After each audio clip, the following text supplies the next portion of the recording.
I'm someone who I like to tackle it head on. My biggest thing is finding a way to heal. I don't want to sit in my traumas. During the pandemic, when I was actually homeless, my main thing was affirmations. I needed to write it down. I needed to recite it. I needed to get my mind healthy. I'm done running back to you. I'm done trying to see this through. I'm done crying all night about you, baby. I gotta find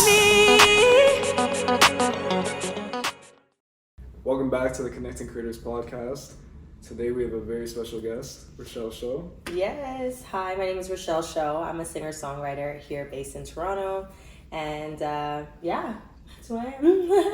I don't know how much you want to talk about your start in music again, but we can just dive into it, I guess. For sure. I really started doing music professionally as an artist the last 2 years. Right. And I've only been releasing for 1 year. So last March I released my first song, Best Is Yet to Come, but a year before that is when I started writing. And in high school, halfway through, there was something always about the music that was calling me. I don't even know how I ended up somewhere else, but I went to Senator O'Connor Catholic Secondary School, and that was a business school. And then for some reason, someone told me about an audition at Wexford School of the Arts, and then I got in there immediately. Usually they start the year after, but they just slotted me in the second semester, and I was like, okay. And it was musical theater, intense training, so that's what I did. And did you enjoy that, or? At the time, honestly, I was a bad kid. Okay. But I loved music, but I didn't listen to anybody. So boot camp like that was So your music journey started because your dad was a Juno nominee, and then unfortunately, I'm sorry to hear that he passed away when you were young. But what was that influence like growing up in a music household? So it was interesting because my dad wasn't really around too often, but he was always on trips and stuff. But when he'd be home, it was this thing, when you're a kid, just different things fascinate you, and one thing was his voice. And I was following him around, and he'd just be doing these crazy melodies and riffs and stuff, and I'm like, oh my god, that's so cool. And I'd follow him around and try to copy it. It was kind of I guess burned into my head. And I just started singing when I was 10, when my friends hey, let's write a song. How was that? It was cool. The song was so the song was bad? The song was so bad. It was catchy though. Okay, you might have to pull it out of the vault one time and just perform it, Yes, sir. I swear. It's in the vault somewhere. I need to hit her up and ask her what the song was. No, definitely. Your goal in music was to carry on your father's legacy, right? Yeah. So, is that not a lot of pressure to put on yourself at a young age? Or have you processed that, or? As I matured and grew and just experienced life a little more, I realized that it was a very negative mindset that I was operating in, but it was fueled out of anger and passion. Right. My dad's, I didn't really know about his career until he passed away. I just knew he sang and did stuff. But when he passed away, and I started kind of digging into his story more, and people were approaching my sister and just being you're Shoto Man's daughter, right? And she'd be like, yeah, why? And they'd be like, he's famous in France, and his albums are all over Spotify, Apple, and stuff. And back then, when you don't know about that stuff, it's whoa, it's on Spotify or Apple Music. And I went to go search, and I'm like, hold on. This is my dad, yeah. This is my dad. And also, where's the money going? Right. There was a lot of questions when it came to his passing. There's a documentary on it as well. I was trying to watch it, but I couldn't really figure out where to find it. You can't. Oh, it's not on his passing. It's called Lives Interrupted. If I have a copy, I'll probably send it to you or something. Yeah, that'd be dope. But yeah, it's about his how he was paralyzed from the neck down. Oh, shit. So when I was 4 years old, he was in South Africa on his way to back to the hotel after a concert, and the next day he was supposed to release his album in Japan. Right. And on his way back to the hotel in the taxi, there was a car coming. It was late at night, so there was a car coming head first, and he was like, "Isn't that car in our lane?" And I guess the collision happened, and then he was just paralyzed from the neck down. Shit, I'm sorry to hear that. That's okay. It's tragic, Yeah. especially when you're a performer like that. Like his thing was like dancing and performing and standing up and going out, right? His voice will never go anywhere, but just his ability to perform was his golden ticket, you know? So it's like when you lose that, you know, damn. Yeah. So, yeah. I don't even know what the question was. I'm sorry. No. So the question was how to not like put all that pressure on yourself. Oh, But no, that was great backstory. No, like genuinely, that was great. I'm not even being sarcastic. Like that was great backstory. I'm sorry. But I guess like to finish that, to answer the question too, it's as I grew into myself, I realized that I am carrying on his legacy, but I have to make it my own. Right. I found myself becoming so obsessed with the fact that it has to be perfect. Everything has to be perfect because it's my dad's name that I'm carrying and all this stuff. Right. And it was like, no, you're gonna fuck up and you're gonna find your own way to do stuff. So it's sorry for swearing, but but yeah, like you're gonna have to figure it out on your own and make it your own because it's you. You know, you can tell his story, but we need to know your story now. Who are you? Right. For me personally, like I've been to like therapy for like perfectionism and stuff. Do you find that because of like you have those tendencies to be perfect with everything that helps you make music at like a high level? Yeah, I think it's negatively embedded in my body. Okay. And my drive for success is fueled out of fear and anxiety of it having to be perfect and everything has to be big and better. Right. You know, so I go to therapy too. So we're working on it. Therapy twins. We're working on it. That's where I was earlier. Oh, okay. Yeah, so it's like honestly, it is like that's a great question actually. Yeah, so, appreciate it. You faced like a lot of adversity in your early life, and we'll probably get more into that as we dive into like your songs, because I really want to talk about like your writing process and all that. But just briefly, like, how has that adversity that you faced early on helped build not only your character but like your storytelling ability in your songs?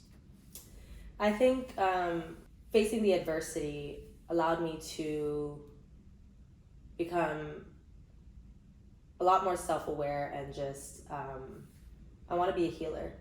Like everywhere I turn, I want to be a healer, and it ties hand in hand in my storytelling abilities because I tell stories and I share my story as raw and real as I can and as much as I'm comfortable or my body allows me to, because I feel like my story can impact people. And like tying into what you just said, it's that's where my first song came about. I was like, no, it has to be this song because I have to show people like out there that this is what I'm going through. And honestly, I didn't understand too much, but now I understand now because I'm speaking of like my mindset now. But back then, I was just like, I just want to tell my story, and hopefully it'll help someone. But it did. And like a lot of people reached out with Best Is Yet to Come. They're like, oh my God, I'm going through the same thing. How did you do it? You know, and I didn't know how much power I had through my words and my music and my voice. So that was a big helping factor. Right. So what do you mean by when you say like how much like your body allowed you to like be vulnerable in like your songwriting and stuff? Like you get like physical trauma and stuff? Yes. Okay. It's really hard. Like I was in the studio last night with my producer and engineer, Mamek, and he was asking me some questions, and it feels like a physical block. Like he's like, okay, no, like tell me more, go deeper. Like he's like, you're talking very generally. Like what do you mean by this? What do you need? Like what do you mean by I'm gonna come up with a random line. So good. I need more from you. What do you need? Okay. And tell me a story. Right. And like at first my body jolted and I was just like, I looked at him and I was like, oh God. He's like, no, I want you to list out things and like tell me why. Tell me a story. Like put away the computer and talk to me like a human being. And I'm like, oh God, like it really feels like you're going down a roller coaster, you know? And that's what I mean by if my body allows it. So there's a screening process that happens in my mind and my body. I'm sure you might be able to understand that if you've gone through some things in life. Like even when I used to play ball and stuff, I used to have terrible performance anxiety. So like my hands would go cold, and like same my feet too, and like obviously in basketball, like you can't even feel the ball and stuff. Yeah. So then like I'm out there and like, yeah, I had crazy mental blocks I had to get through when I was like 15, 16. Wow. And then it wasn't until like I got to college that like I started to like, you know, take the time to think and you know, write things down on my phone and all that. I process it. So for you, like, what was like your approach to like try to get over that? Like, I know you mentioned you still kind of have them. Yeah. But like, how are you like trying to tackle it? I'm someone who I like to tackle it head on. Okay. And I will watch all the podcasts, watch everything that I need to, find some sort of outlet for, or some way to heal. Right. Like, you know, like my biggest thing is finding a way to heal. I don't want to sit in my traumas, you know. During the pandemic, when I was actually homeless, which we'll get into, my main thing was affirmations. I needed to write it down, I needed to recite it, I needed to get my mind healthy. I always look for bigger and better. And when I say that, I don't mean just like a success lifestyle mindset, but also just as a person and as a human being and a soul. Right. Yeah, so like therapy, like I was like, when I came out, I was like, I don't know what I'm doing, but I just want to heal. He's like, okay, what do you want to heal? Yeah. You know? Like everything. So it's like the best piece of advice that like you learned doing that then, therapy and stuff. If you want to talk about that, like. No, for sure. Okay.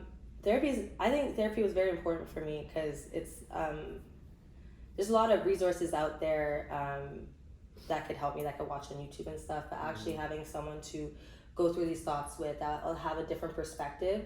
Like, I know I don't know everything. So, like, having someone who's a little wiser than me that can think outside the box and just give me a better way to think. Because, like, I don't know, I grew up in a really traumatic environment, so all I know is to think in that negative mindset. But I like how I feel when I think positive. So, like, if I can't figure it out, maybe you can help me. Right.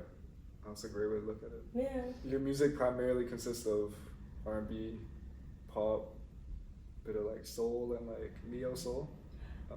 Yeah, I guess I don't really classify my music or my genre because I just make music. Right. Like, I don't know, maybe one day I'll be feeling super pop, someday like I want rock, maybe West Coast bounce and hip hop and maybe trap. Some country in there. Yeah, some country. Yeah. You don't know, my playlist is crazy. Oh, yeah? Okay, I don't even listen to country, so like, never mind. It's insane. But yeah, like, why, I mean, you kind of answered that you just kind of freely make music, but how do you think that those genres that you mainly do kind of help you tell your story in the best way possible? They make me yell. Okay. They allow me to yell. One thing, it's crazy because these conversations come up in the studio and like having this conversation with you, it's like, oh yeah. I realized when I was telling my producer that the reason why I yell on songs is because that was my only way to release when I was younger. Okay. I used to belt. And whether that be Beyonce's Irreplaceable, I didn't even know what the hell I was talking about. Right. But I know, like, it felt like a release when I sang. And that's why in every song that I make, I always, if you're in the studio with me, I'm like, it has to be bigger, I have to yell. Yeah. I want to find a way to yell on this song. I have to. Right. You know? That's funny because, like, I watched one of the podcasts that you were on downtown somewhere, and you were saying, like,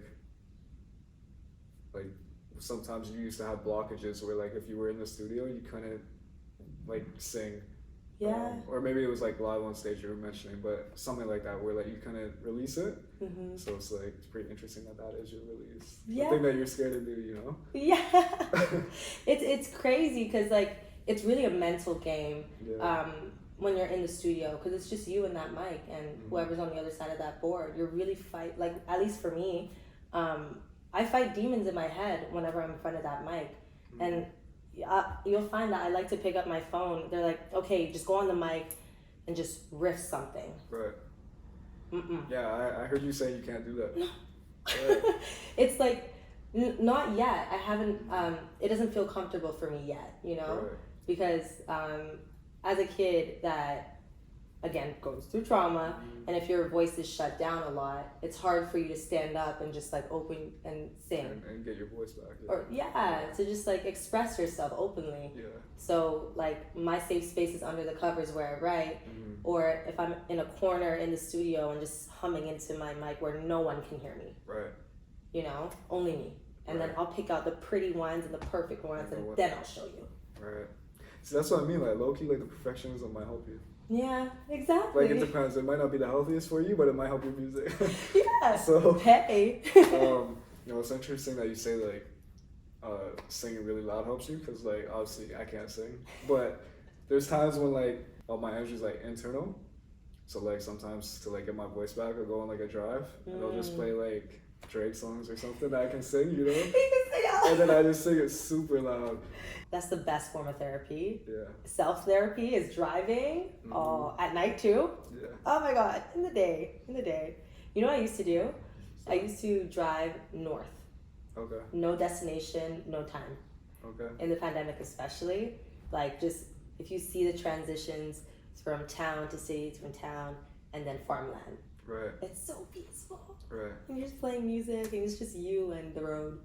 It's very nice. Yeah.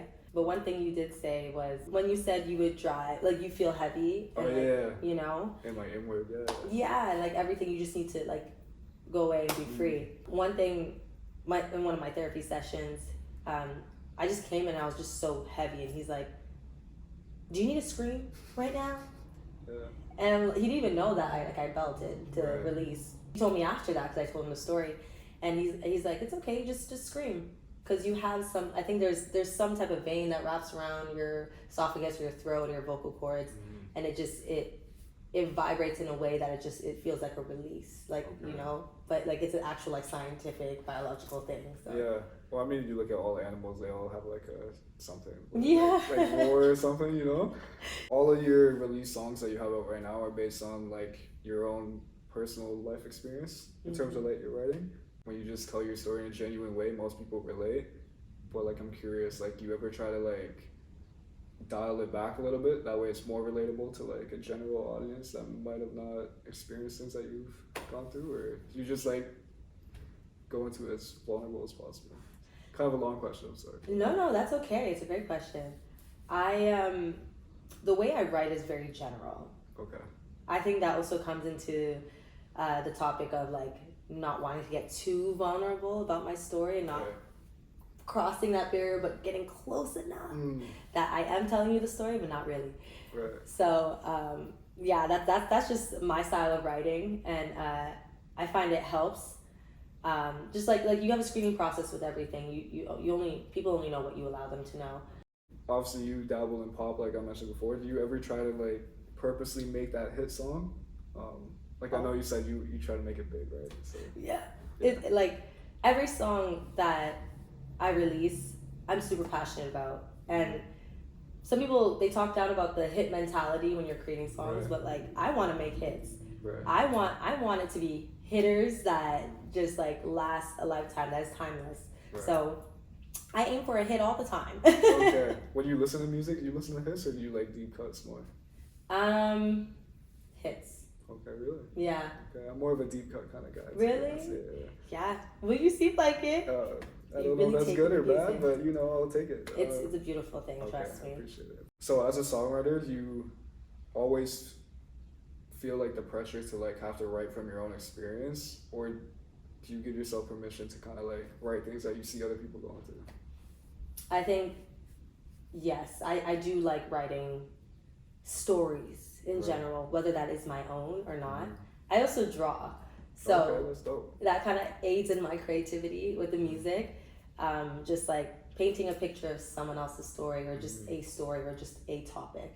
Right. And when I first start writing, or I get like the concept or what this sound or the song is making me feel, I write it out. Whether it relates to me or not, it could be like, what do I feel when I feel broken? How does that look like? How does that feel, you know, in general? Right. So yeah. So when you like have a song that you're working on, are you already thinking about like what the music video is gonna look like then, since you have that visual mind? If it's a hit, Yeah. I already see the music video and I'm Okay. already planning it out and I know what's gonna be. Right. But I'm realizing more that I do it that there's a different way. There's like you need the visual to tell the story. It's Right. not just the music. Yes, the music is beautiful and it's great to have on a playlist and stuff. But Mm-hmm. when you really get to visually see the artist's vision Mm-hmm. on a screen, it's like, okay, so now the song has a different meaning. Right. Or now we're seeing it in live action. It actually has a like a motion picture to it, you know? Is that hard to like balance your vision with the director's vision or no? I've had a few. Okay. But I'm done.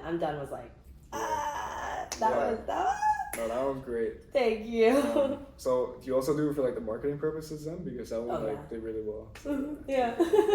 the marketing it's like content, Yeah, yeah.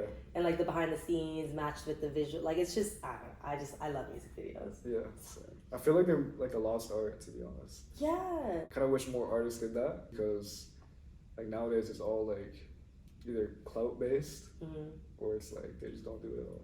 It's a story. It's a movie. Like you Yeah. know, a lot of the time too. Like I like to act. I noticed. I'm gonna be an actor. I noticed. You know, and being able to act that out and like just combine all my creative tools Mhm. into one project, like that's insane. Like that's like heaven to me, you know. Yeah. So. Now we'll talk about your song "Best Is Yet to Come." Mm-hmm. So before I ask you the question, if you want to like explain what the song's about. So, my very first child, Best Is Yet to Come, is about my journey into finding myself and leaving my house, my mom's house. Back in 2019, I packed my stuff and I left because I was trying to escape an environment that no longer served me. It was very toxic, and with the people that came into my life, coincidentally, kind of showed me that this is not what life is, you know. And I started opening my eyes, and I'm like, oh my gosh, I need to get out. It was very toxic, abusive, physically and emotionally, verbal abuse, and I was couch surfing. I didn't have anywhere to go.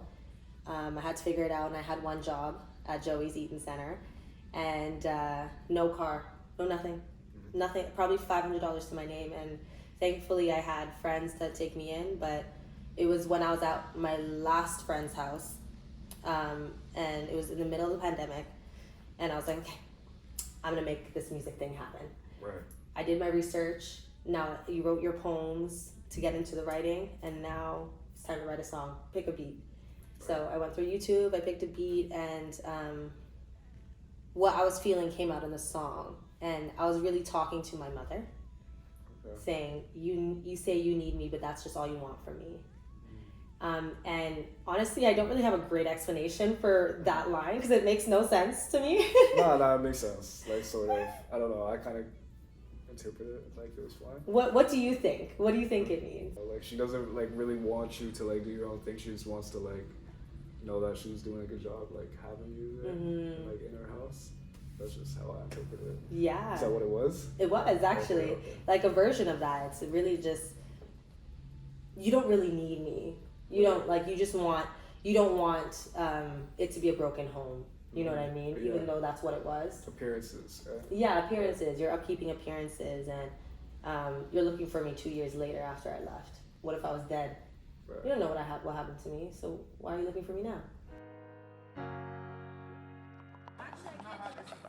So now let's talk about "I'm Done" a little bit. Mhm. That was the song that came after that, right? Mhm. So you went from "Best Is Yet to Come," and then the best came, and "I'm Done." Yeah. So again, if you want to briefly tell them the Yes. story about it, I'll let you do it. I'm Done is about a relationship that I had, and it just really, it spoke to just who I am and what I like to feel, which is to find myself and to heal and be a better person and grow through adversity. And through a lot of different relationships, especially romantic relationships, it's really hard because you plan, as you get older, you plan for a future. And that person is in your plans and everything. So sometimes you do run back, and you always try to give it a chance, and you just keep trying and trying and trying, even though it's hurting the both of you. And I'm Done was really just like a testament to like I released myself. Right. I'm done.